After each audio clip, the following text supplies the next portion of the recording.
Some people say that those who can't do teach. Well, I've spent half my life as an educator in the Los Angeles area. And people always ask me, why'd you want to become a teacher? They say the pay's so bad. The students are different than when we were kids. The educational system is broken. But I get to work with amazing students every day who give me hope for the future. And some of the best people I know are teachers who are passing on their skills to the next generation because those who can do teach. So I want to start out each episode. I am trying to start out the same way in that you have to introduce yourself. Tell me, it's sort of like teaching. I need the name, date, period on all the papers. I need your Yeah. name, your name, your school, what grade you're teaching or subject you're teaching. And Yep. I think with you, the audience is going to want to know your age as well. Yeah. It's good. I could do that. I could do all of that. Good. Um, These are the easy questions. okay. Hopefully it doesn't get much harder than that though. Okay. Jesse, that's my name. Teaching at Crossroads Elementary School, where I'm currently teaching fifth grade, although I'm going to be teaching fourth grade next year, which is a new development. Um, And then I'm 28, recently just turned. Yeah. So 28 and Again, 25. happy birthday this week. Thank you. and Thank you. and what is your superhero origin story? How did you find your way into teaching? Yeah.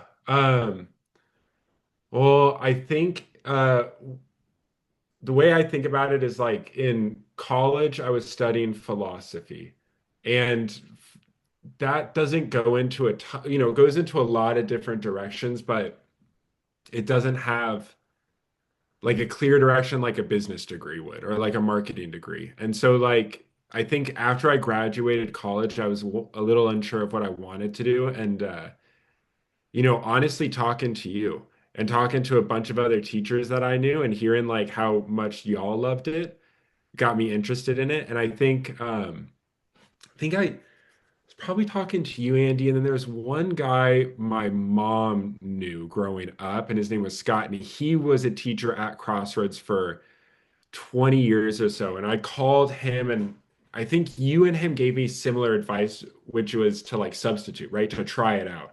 Because you kind of know right away whether or not you want to be a teacher substituting, right? You kind of are like, either this is great or it's not. And I think for me, well, I talked to him and he was like, well, you should try substituting. And then he was like, you should try substituting at Crossroads. And so I applied to their sub role, and I think he gave me a little nudge from their direction too. And then I started substituting at Crossroads, but this was right in 2021. So this was COVID, right? So it was a weird time to be substituting out of school.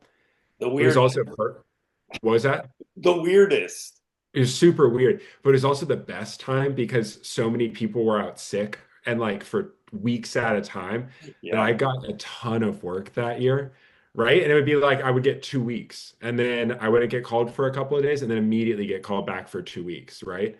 And so that's how I started getting into it, right? And I think pretty much right away I was like, I love this. I don't know what I'm doing, but I love it, right? It's really fun and it's a blast. And uh, I think Crossroads was a special spot because it seemed like most everyone there was having a good time teaching.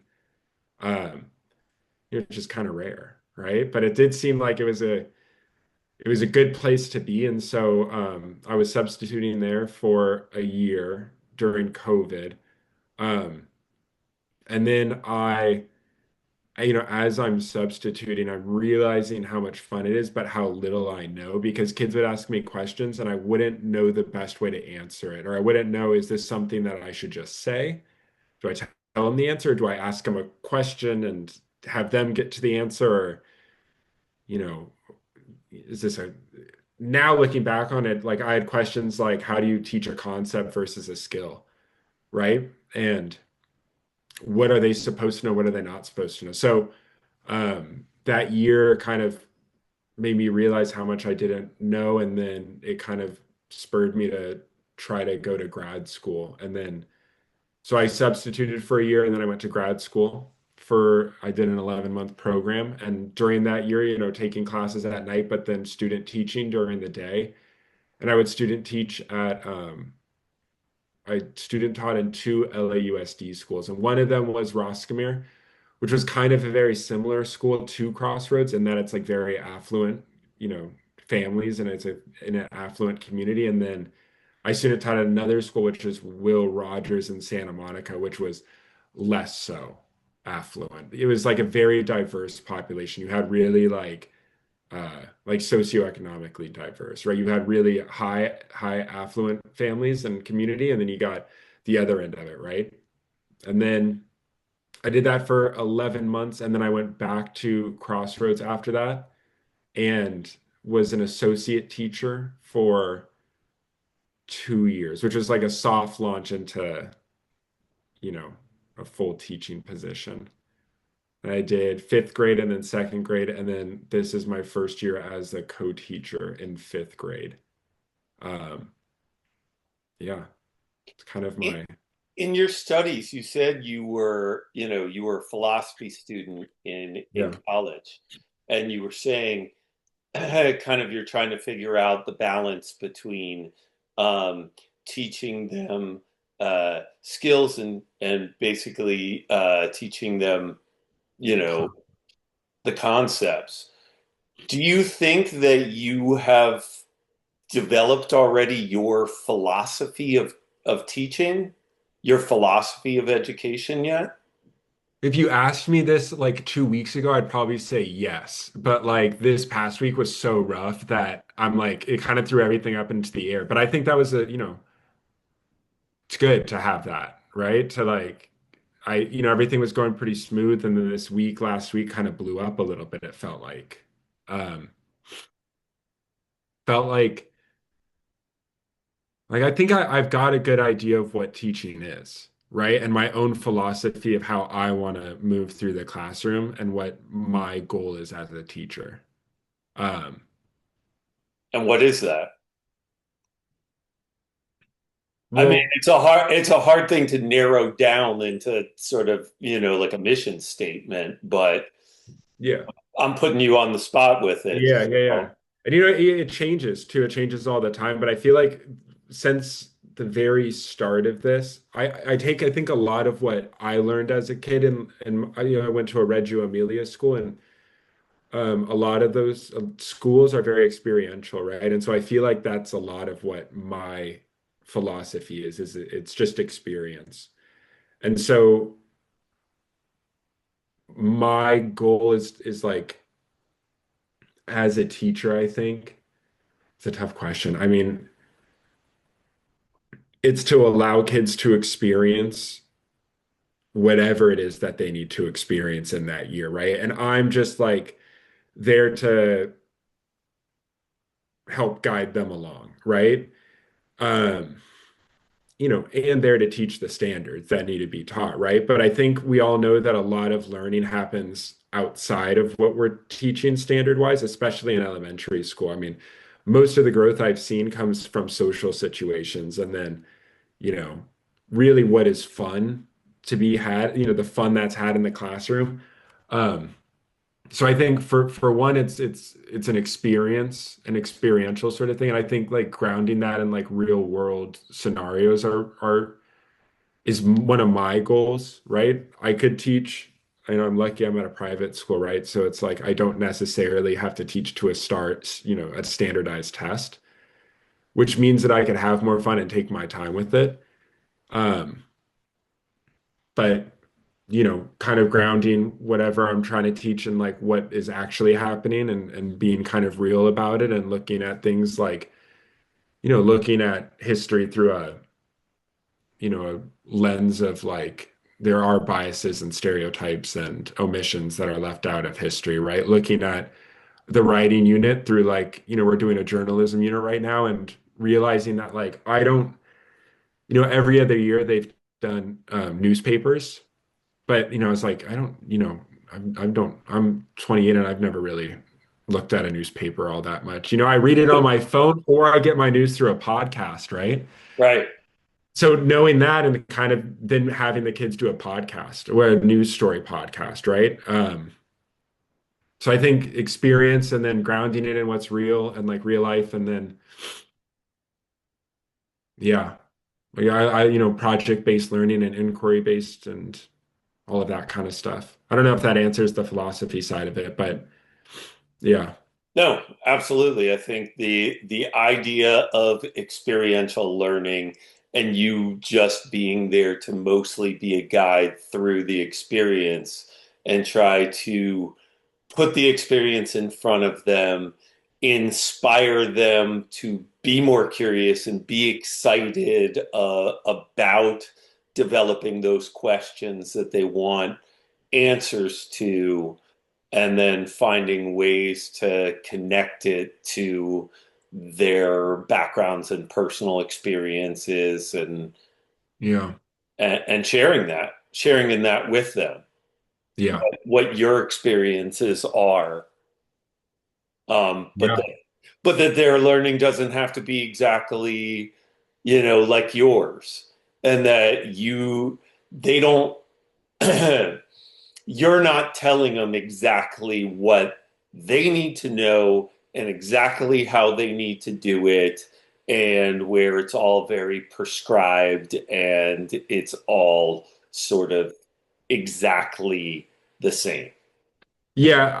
I think that there's places for that though, right? And I think that I try to find the balance between it because I've seen, what happens when it is very loosey-goosey and it is very like I think it's very fun, right? But I really do try to like ground it in like data as well, right? And looking at like how can I use data to help inform what I am teaching and what needs to be taught, and then like you can still have fun with that, right? And still know, hey, we got to learn some grammar, or we got to learn some mechanics, right? Writing mechanics, or learn these certain skills specifically, right? But in an effort to get to that point of like a project where we are taking everything we've learned and using it. Yeah.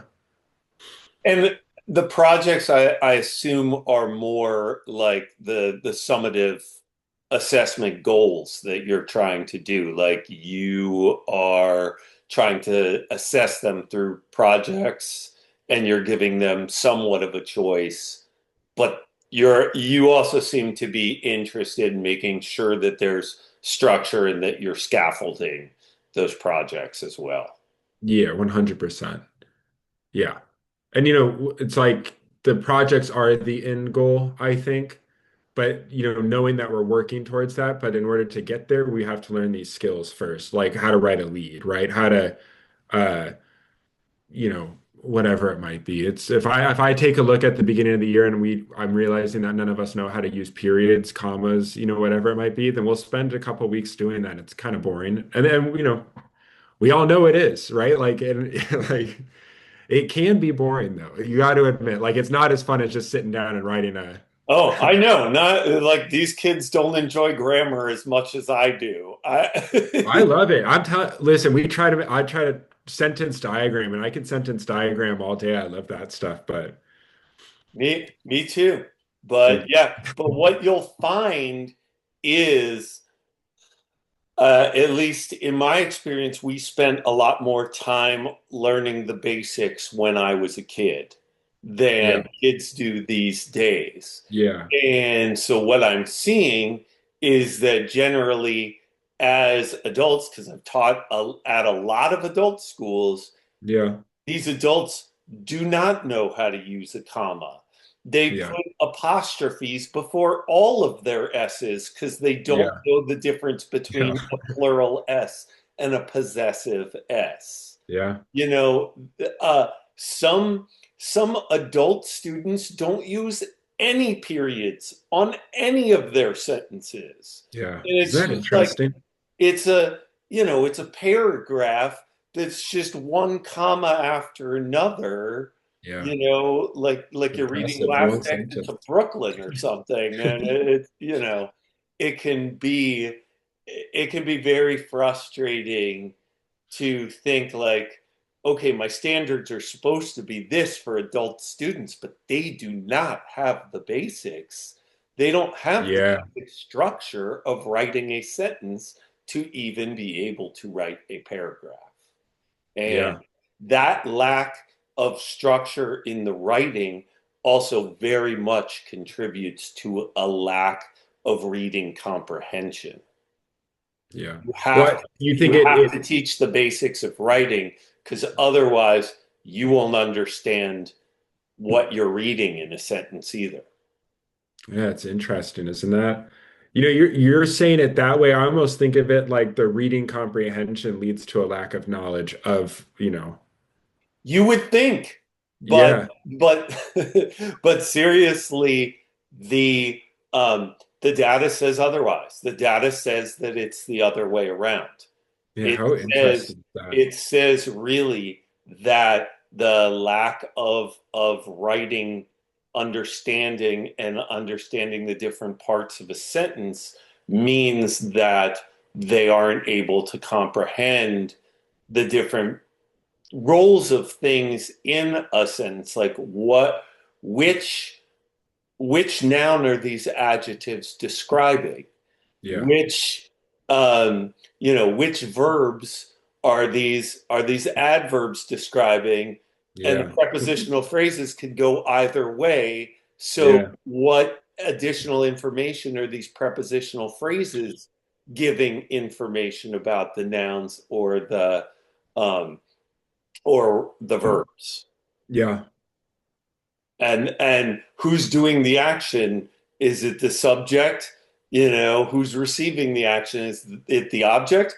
They don't know the difference yeah, between them. So yeah, I find that they go together a lot.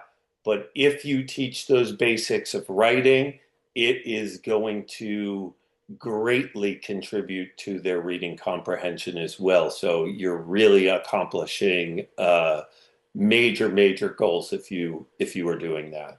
yeah. Sorry, I got off on a tangent No, there. I love it. It's something that I'm pretty passionate about. you know, I'm my new role is also as a reading instructor.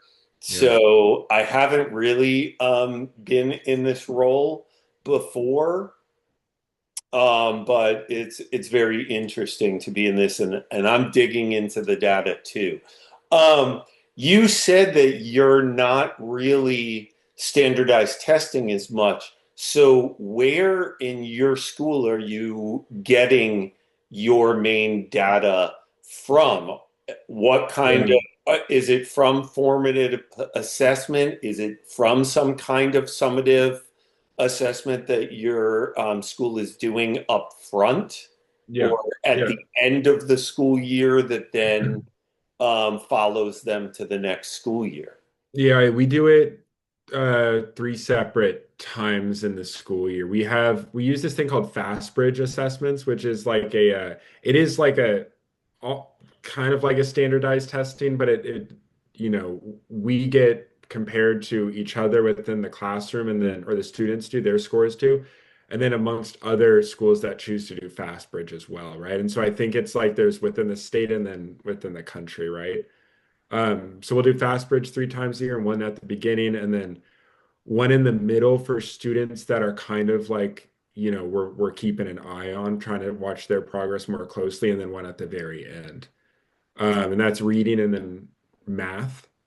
And then, we do like FNPs, so just reading assessments to keep track of them, and then our own data that we'll do within our math program, and then spelling program. We do take a math test at the end of the year. That's almost as like a placement exam for the middle school. But all of it is data that we'll use. Are you given time by your administration and to work like alongside the other teachers, let's say in the upper grades, or like just given time at your meetings to crunch that data, or is that really you on your own? You have to sort of find the time um, to crunch those numbers and try to differentiate within your classroom based on that data. It's on my own time. But with that being said, I do reach out to the middle school teachers. As the fifth grade teacher, I've heard a lot about as fifth grade students matriculate into sixth grade, right? A majority of Crossroads students, that population stays the same. I think maybe it's like 60 or 50 of those kids from fifth grade. So the majority of them move on to the sixth grade in Crossroads. And then they get an influx of about 40 other kids from different schools. And so I've been interested this year finding where are the gaps and how to how do we compare to like these other 40 kids that are coming in from outside. And so this year I've been like really reaching out to the sixth and seventh grade teachers and asking them, what do you notice about our writers? What do you notice about our mathematicians? But admin doesn't give time for that. It'd be really necessary for fifth grade.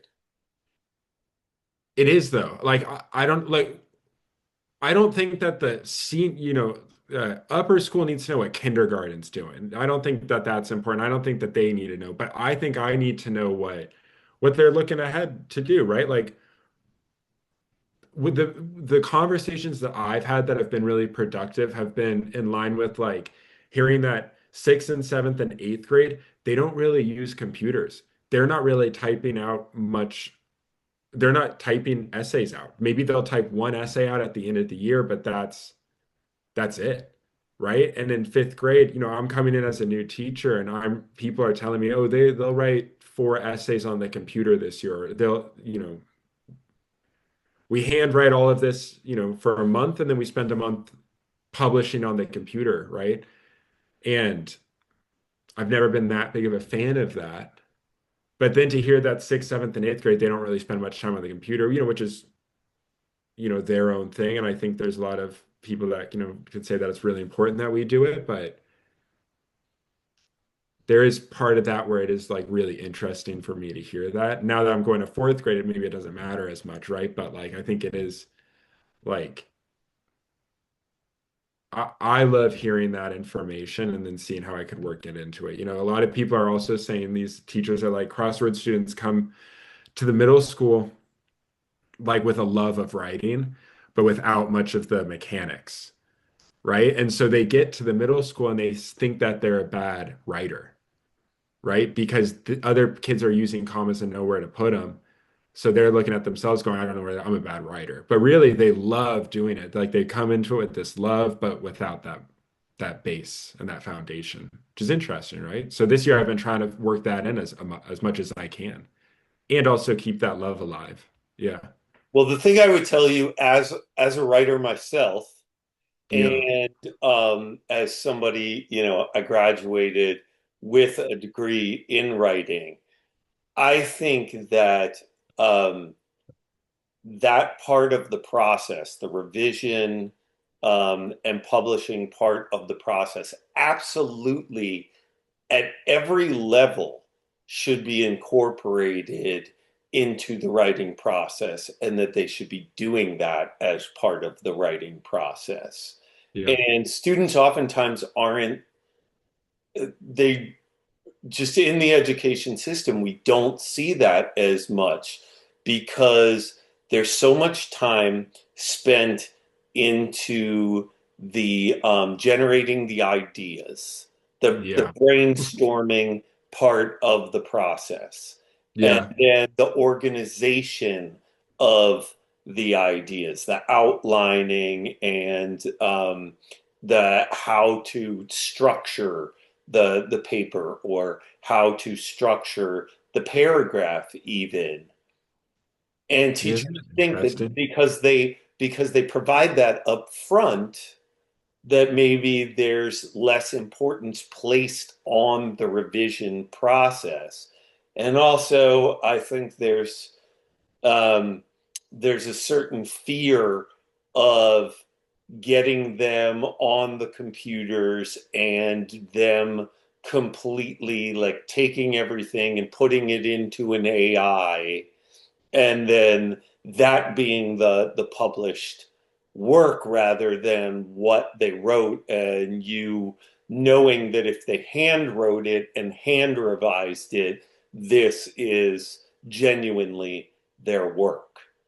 Yeah. And so that revision and that publishing piece is missing a lot of the time. Well, I And think it's the hardest part to teach. I think it's right. It's the most difficult. I found that, at least for me, that's been the really tough part, you know? yeah, and it's funny because I don't know that I learned that so much at school, but I feel like I learned that revision part from my parents. I feel like, my parents, when I was done with a paper, would sit down with me and be like, no, not that. Yeah. This is what you're doing wrong. But I had parents that, were both college graduates and were both graduate school graduates, and Well, were able to do that with me and were able to teach me. And most of the students that I've ever worked with have not had that kind of background. yeah, this year specifically, I've really found that like a lot of the learning comes from one-on-one like conferences, right? Or small group conferences where we're all reading someone's piece together and then we all will say notices, right? Or like that's where a lot of the learning comes from with revision is what I've seen. It is from that with someone sitting down with you and going like, "Hey, let me read this out loud to you. Is that what you meant to say?" And you're kind of like, "Oh, no, that's not what I meant to say." Yeah. Yeah. It's interesting. Yeah, I think that the small group and part of it and the collaborative part of it, to me, is so important to have Yeah. in the classroom. Yeah. It's fun that you say that. It's funny. It's like the amount of times I've been sitting with a student trying to explain a certain skill or a concept just to have 10 minutes, 15 minutes, just have a kid next to them just go, oh, you just flip it like that. And the kid goes, oh, okay. And they'll just do it, right? It's that kid talk. They can explain it 10 times better than I can most of the time.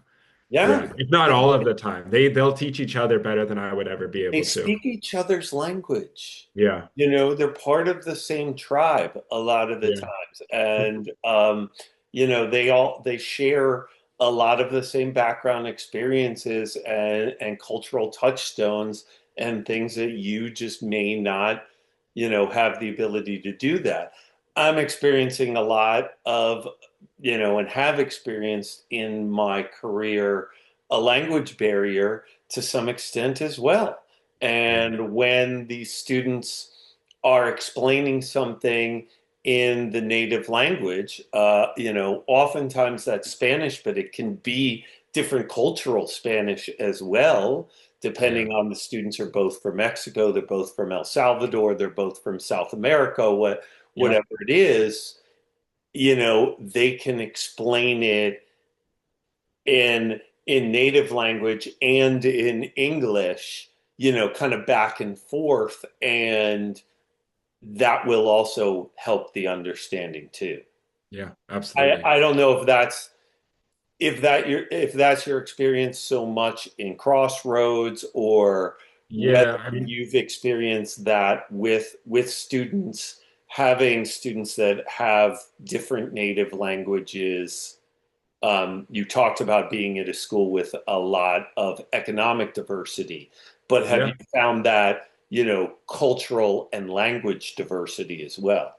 Yeah, absolutely. Not at Crossroads. Crossroads is a very diverse school, but the language diversity that I've seen was at that Will Rogers school, the school that I student taught at. And there was quite a few students that were emergent bilingual students. And then what I did find that was incredibly helpful with that is like, you like sitting kids together, right? And if they speak the same language, right, and that it is like you they will help each other out, right? And there are certain things that I could do that's just good education practices, right? But a lot of the time it is like sitting with a friend can really help. And like as long as it's like a productive friendship and a productive grouping and partnership, then it is like that's the most helpful thing that could possibly happen, you know? Yeah.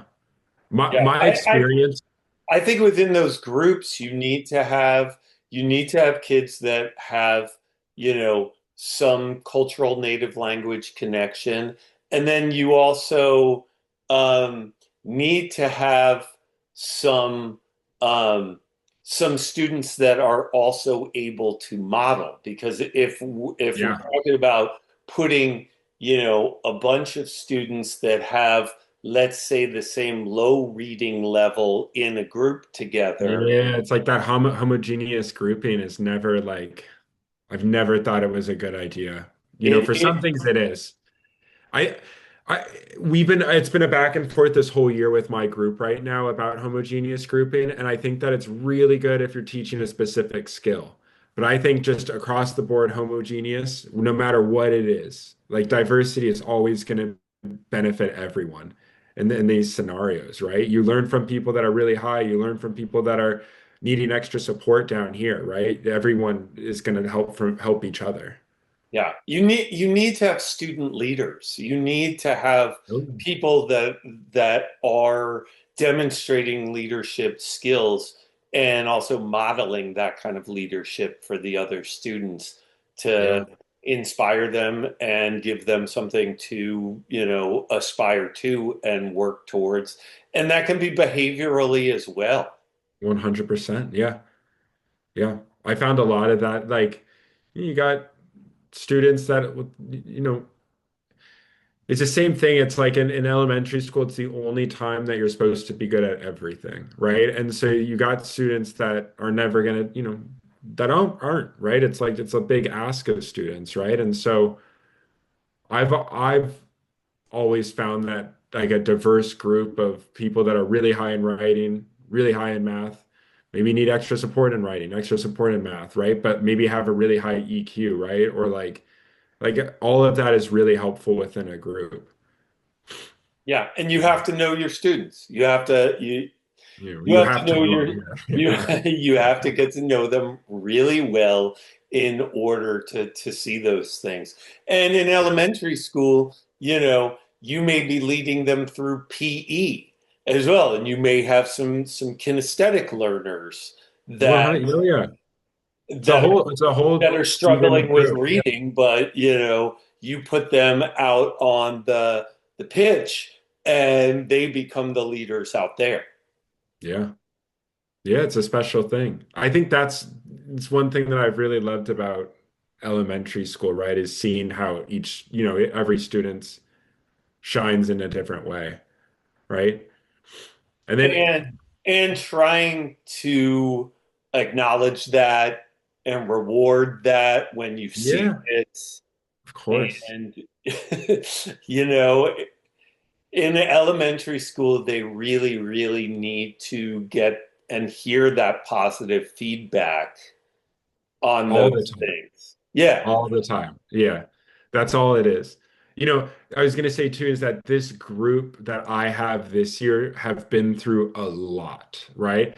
This is they were saying this is the final COVID group, right? So they were in COVID during kinder and first grade. So first grade is when I first met these kids. So this group Like specifically Darren, had, yeah, yeah, the 1 year yeah. behind. Yeah, so they all wear a mask that kindergarten year, right? And then this group also has now, we had those fires last year, and I think a major, like, I want to say something like 30 families out of the 58, like, lost their homes during those fires last year. And so this whole group has gone through so much, and it's crazy to see how this group is so loud. I mean, it's insane how noisy this group is, but they're like this is maybe the most engaged group of kids I've ever been with. Like it's almost like it blows your hair back how engaged these kids are and also how much they love each other. Like they are the most supportive of each other. When one kid does something, they all recognize and they all call it out and they're like, that's awesome, you know? And so it's like this group specifically has been a special group because, you know, they all know that so and so is working on their writing, right? Or they all know that so and so struggles with their math, right? But when that one kid gets it, they all recognize it and call it out, which is a special thing. It's kind of interesting. Have you seen, like, speaking of that, I mean, your generation isn't quite, that removed. Me as a Gen Xer, Yeah. I'm now getting like several generations beyond the people that are coming into my classroom. And they can't even relate to somebody that grew up in like an analog generation. Yeah. I did. They're kind of more like, what was that like, growing up at a time before computers? Like, Yeah. what does that even mean? Like, to grow up at a time before cell phones existed. Uh, Yeah. and I have to explain to them kind of what life was like back then. Um, but what are the things The that old you man. see? What are the things that you see um, that are kind of generational differences or similarities that you kind of notice in the I classroom? mean, it's a good question. It's hard because I think that there's like so many similarities, even though it's so different, you know, like because these kids are laughing at certain things that I think would probably make me laugh as a kid too, right? And I think that that's one thing that, you know, I like bank on is like I'm not that much older. You know, I am older than them for sure, but like I am kind of closer on that end to some even teachers that I work with. You know what I mean? And so there is part of that where I kind of understand them a bit more with that, especially with some of these like jokes that they make and everything like that. Like that that part I understand. I think for me, the difference that is hard for me to see is like there's an attention thing that's really interesting. And it's almost like, and it's like hard for me to think back because I don't think that I was like this. I think that in school you paid attention, right? Or you zoned out, but at least you pretended to pay attention. And I think that like what I've seen with this group of kids is like they have a really hard time just sitting still and just kind of like doing one thing for an extended amount of time, right? And so for me and like my teaching partner and like other teachers, it's you know, it's almost like I know I've got probably about 20 minutes of like time where I know I've got them before I have to do something else or before I have to be like, all right, we're taking a brain break because I can tell we're all getting super wiggly, and then we're gonna go right back to it. Um, that's something that I've seen that's you know it's interesting. I don't know. I'm sure it's because they're all iPad kids, right? They're all on their iPads and they're probably all watching TikTok or whatever it is, right? Um, YouTube you know, short, Jesse. Come on. yeah, YouTube Shorts. No, that's what it is, and it's like that. You know, it's like all these jokes that they're making are memes from YouTube or YouTube Shorts, right? Like Italian brain rot. Yeah. 100% Italian brain rot. Yeah. And it's like one of those things where this is why I'm not that far removed is because like I think it's funny, right? Like I do think it's kind of like, I do too. When I was, yeah. when Jordan and Billy are watching Italian brain rot, like I think that stuff is funny too. But I also can get annoyed by it so Oh yeah. quickly and just be like, can we turn this down or turn this off after a few minutes? Like I can't Yeah. take it after a few minutes. But that's also like your generation loved SpongeBob Yeah, growing I know. up, and I find SpongeBob even gives me anxiety. Like Yeah. No, watching, I it's the find same watching thing. SpongeBob triggering. Yeah.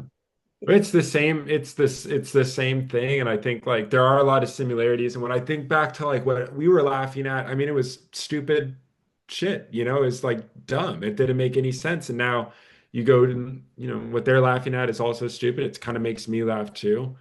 But it But going that's back also to the 10-year-old boys. yeah, yeah. They're also 10-year-old boys, exactly. Yeah. And it's like, yeah. It for me the biggest difference that I've seen, and I'm like a young teacher, right? So I don't necessarily know, but I think it's the attention. That's kind of a crazy thing to me, and how quick their attention goes. And I think I was allowed, I was able to sit and read a book for an hour or two, right? And I don't know if they're fully, some of them are, and some of them just cannot.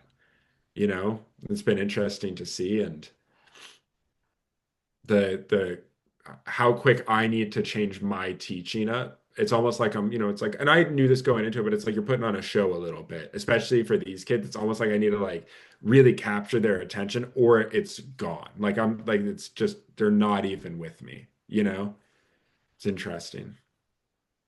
Yeah. Um, since I kind of have to hit on this a little bit for my master's Yes. program. I also want to ask you um, about special education. Yeah. And do you have students in your classroom currently with IEPs? What has been your experience working with students with special diversities and um, and communication with those families? Like, Yeah. I don't know in the private school if there's as much emphasis on the IEP meetings as there is, making sure that they do that in public school, because of the legal ramifications and everything of it. But Yeah. what has been your experience with that? Well, I think it's a little bit more loosey-goosey in a private school scenario, right? I think when I was in public school, it was taken very seriously as it should. Um, I remember when I was in my program getting my credential that this one quote that a teacher said is sped is good ed. And uh, I gotta say, like it didn't this year specifically has been a challenge. We have a lot of kids in my classroom. I think we have 6 or 7 with IEPs, right? All with learning plans. And, um, I'm the beginning of the year, it's my first year, right? I'm just trying to get my feet under me kind of, and like trying out what it's like to like, write a lesson plan, execute it, and then do it right. And like also like be like, okay, I need to have my anchor charts. I need to have like multiple forms of media. I need to do, like I need to have a different, how am I going to assess that's available for all students? And the beginning of the year, I'm trying, I'm doing my best, right, with all of this. And yet there are still these students that are slipping by, right? And so I was able to talk with a colleague of mine who was telling me about UDL, and I tried this thing for a couple of these past units that I thought was so like brilliant, and all of a sudden like shifted my whole perspective on how to teach to everyone. But it's we talk about ramps, right? And we talk about like, you got elevators in a building to so that people don't have to climb stairs. You've got ramps so that people don't have to climb stairs. You've got all of these accommodations, right? And when you look at a unit or something like that, we think about, where are the ramps? Where can we help these students that need support and extra scaffolding? And then this one colleague of mine was like, what if you were to design a unit for the student that you keep on missing? Like, don't make any ramps, but have the class be outside almost, on the first level. And so for this journalism unit, I picked a student that I was missing this whole year, right? And she has an IEP and she has dyslexia, she has speech impediments, right? And she's got processing stuff going on as well. And my goal this unit was just to make this so that she could excel without any ramps, like just make this unit for her. And so that was like kind of insane for me to think about because I'm designing this unit so that everyone can be in it. So then I'm like, okay, here are my ramps. Here are my the students that need an extra challenge. This is for them up here, right? And instead, I'm like, I'm just going to pick on this one student, not pick on her, but you know what I mean. Like pick this one student and design this unit for her. And so instead of writing a paper, we're doing a podcast, right? And it made a lot of sense that because, all of a sudden I'm like, yeah, it makes sense. I don't ever read a newspaper anymore. I read on my phone or I listen to a podcast, right? Um, Everything from taking notes. Although with I the was like, speech impediment, that can be a challenge as well. yes, but it's that's something that she can do without any ramps. She can speak and organize something without like she, she can do that without a ramp, right? Whereas if I were to have them all write an essay, that would be a ramp, and like she would have to then do all these, all these other accommodations, voice to text, right? She would have to try to do all these different things. Does that make sense? Yes. But yeah, I just got yeah, it is. distracted by your dog. She up there? Oh, hey, Annie. Uh, um, so yeah, that was a special thing for me this year is to then create a unit for her, right? So instead of typing notes out, everyone was allowed to use voice recorders. So we're going around interviewing people. We all should be able to voice record and then have that because thinking time is different for everyone, but now you can have unlimited thinking time of what people said, right? You can use it to voice to text so that now you can have it all written out for you and then just copy and paste it into like everyone had access to the same graphic organizer. Uh, the way we, instead of, she has a hard time like decoding, right? And so instead of, uh, I mean, in the past, it would be like, well, maybe I will just read to her and all these students can choose their own thing to read. Instead, it's like, okay, no, we're all going to read this together at the same pace, right? And so that's something that's been kind of perspective changing for me. And looking ahead, it's almost kind of like I'm bummed that no one taught me that in my master's program. No one was like, you should pick one student that you were missing and teach to them, right? And know that there are going to have to be ramps and there are going to be things that they need to be challenged by. And I think the fear with that too is that then you're going to feel like maybe you've lowered the rigor for the other students, that the And fear is that yeah. it's not going to be rigorous enough for them. Yeah, it's one of these things where it's like you go to a building and there's stairs and then there's a ramp. A lot of the time I will choose the ramp, right? And so if you want to, you can choose the ramp or you could choose the stairs, right? You have both options available to you, and usually you're going to choose the one that suits you best. And I think if you have these accommodations that are open to everyone, sometimes you will choose the accommodation because this accommodation will help everyone, right? And other times it's like, no, you could also like be like, hey, this is also a challenge by choice, and like you can push yourself even farther and do this extra step, or whatever it might be. Yeah, but I think the fear is that like, yeah, well, other students, I'll you choose the lose, path of least yeah, resistance. and you lose out on rigor, but that hasn't necessarily been my experience with this group. I'm sure maybe that changes, right? And maybe I will get a group where that everyone's going to choose the easiest way, but Right. And then if that's the case, you adapt. yeah, As a yeah, teacher, it's important that you're also adapting on the fly and that you're getting the formative assessment data and feedback, day by yeah, day.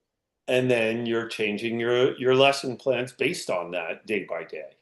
yeah, yeah. I mean, adapting is good, right? And I think the idea with this is that like this student's always having to have a ramp, right? They're always having to have someone help them. What if you remove all of that so that they can succeed on this on their own, the way that everyone else has this whole year? And everyone else, if they want to choose the path of least resistance, then let them, if they're mastering the skill that is needed, then it doesn't matter if they've got this ramp, right? They're still mastering the skill, I think. Yeah, So, in maybe speaking jury. about skills for a second, Yeah. um, we call a show "Those Who Can Do Teach," and I know that you're a person who, outside of teaching as well, you have a lot of valuable skills. You're a surfer, you're a musician, Yeah. you're a philosopher, a writer. Um, so, what are those skills that you feel like have kind of informed your teaching and that you also do either incorporate in one way or another, or you just maybe even look forward to incorporating in one way or another, that you want to pass on to this generation of students? Yeah. Um, Because I guess your first teaching experience was teaching surfing. yeah, it was. Yeah. I mean, I think that's, I think I think at the end of the day, I really like doing new things and challenging things, right? So like surfing is one of those things. Like it's constantly having to adapt and learn. And it's something that I do share with my students in the morning. I put on it's my own thing. I want to see what the surf is doing, but I'll put on the surf cams up on the screen as we're all doing homework in the morning, right? But it's like I'm sharing, I think it's like Yeah. there's a stoke for life, right? And I think that it's good to care about that, right? And to be stoked. And I think that I'll put up the surf on the screen. I'll be like, look how good the waves are. And then I'll show them what it's like in Puerto Rico or or Puerto Escondido, right? And I'll be like, this is in a different place. Look at the time of the day, it's different. Look at the weather. Like they're getting a swell, we're gonna get it in 2 weeks. Isn't that cool, right? Um, I think doing that, you know, I was teaching writing this year. That was kind of my main thing to do this year for the fifth graders. And I've always thought of myself as a writer, which is funny because like I haven't written a ton in the past couple years, right? So this year I really tried to get into writing more because if I'm saying to the kids that you need to be writing every day, and I was kind of lying to them at the beginning by going like, yeah, I write every day. And I was like, I don't really write every day, right? But now I do, right? And I joined like a writing club, right? Where we are editing each other's work, or not even editing, but reading each other's in a small group and giving each other pointers or just saying what we notice. And it's like, yeah, that's what we should be doing in class because that's real. That's how you become a better writer. Um, then sharing my love for music with the kids too. It's not like I think a lot of the time some students want to work quietly, and then sometimes it's like, oh, we're going to listen to some music now. And then it is like a thing where I get to share with them what I love, right? And maybe it's way out there. I shared with them I saw fish this past weekend, right? And sharing with them, love for jazz and all of that stuff. And so um, I think, they kids, you share with them what you love and that you have a stoke for life, right? And I think they will see that and appreciate that because, I think it's easy to be jaded or to not share yourself and to kind of be like, I'm just a teacher. That's what I'm going to be. I'm not going to share with you who I am, right? But then we expect them to share with to share with us who they are, right? You know, I think that's part of it. Yeah. Say answer it. Yeah, it's a great answer. Yeah. Um, so uh, going along with that topic, um, I'm just going to basically ask you one more question. I like to close kind of every episode with this question. Um, but what would you say to people that say those who can't do teach. Yeah. Fuck you.